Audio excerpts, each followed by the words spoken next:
नमस्कार, साधनास किचनमध्ये स्वागत.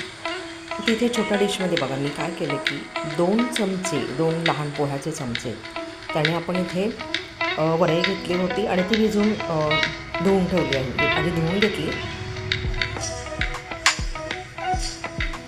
मिक्सरच्या भांड्यामध्ये आता इथे आपल्याला खोबऱ्याचे काप घेतलेले, थोडेसेच घेतले खोबरे, थोडे शेंगदाणे, हे कच्चे शेंगदाणे आहेत न भाजतात. एक मिरची, तिचे तुकडे आपण इथे करून घेतलेले आहेत.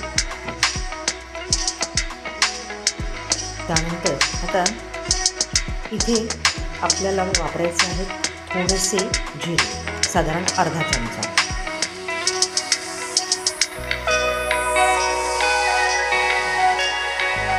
आणि आपल्याला हे झाकण लावून मिक्सरच्या भांड्यात काढून घ्यायचं. आता बघा, हे पाणी न वापरता काढलं होतं कोरडं, ते जरा आपल्याला इथे पाणी वापरायचं. पण त्याच्यात आपण काय करूया की इथे कोथिंबीर घालून घेऊया.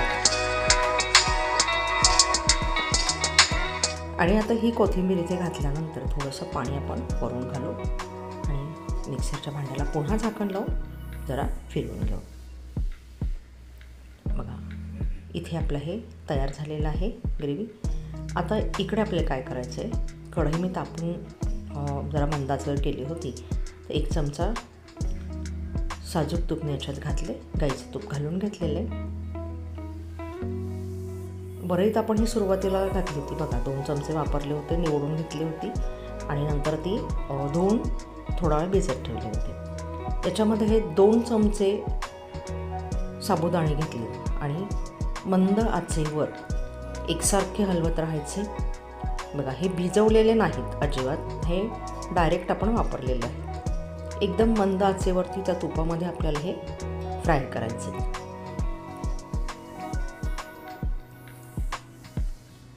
तर जेवढ्या मंद आचेवर तुम्ही हे करून घ्याल फ्राय, तर हळूहळू ते आपल्याला फुलताना दिसतात.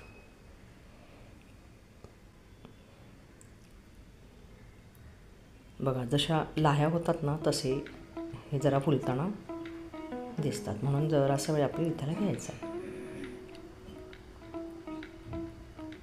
आणि तुपाचं प्रमाणही आपण इथे कमी केलेलं आहे फार. अशा या जराशा ब्राउनिश आपल्याला असे करून घ्यायचे. काढून घेतले ते एका डिशमध्ये आणि इथे अर्धा चमचा जरासा तुपाचा वापर केला. आता याच्यावर ही आपण जी वरई घातली होती भिजवून घेतलेली, जरा भिजत घातली होती, त्यानंतर ही आपल्याला इथे घालून घ्यायची. बघा, ही 2 चमचे वरई आपण वापरले होते. तुम्ही भगरही म्हणू शकता याला, भगर किंवा वरई असं काही म्हणतात. तर ही जरा त्याच्यावरती परतून घेतली, थोडाच म्हणजे आपण तूप ॲड केलं होतं ना त्याच्यामध्ये. आता मिक्सरच्या भांड्यामध्ये मगाशी आपण खोबरं, शेंगदाणे, मिरची, जरा कोथिंबीर आणि जिरे थोडेसे हे आपण काढून घेतलं होतं, ते आपण याच्यावरती घालून घेऊयात आणि जरा मिक्स करू.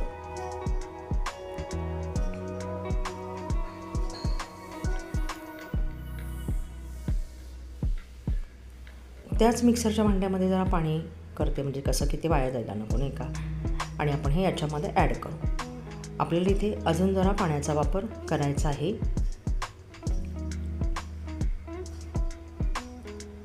झटपट होणारी अशी ही रेसिपी आहे.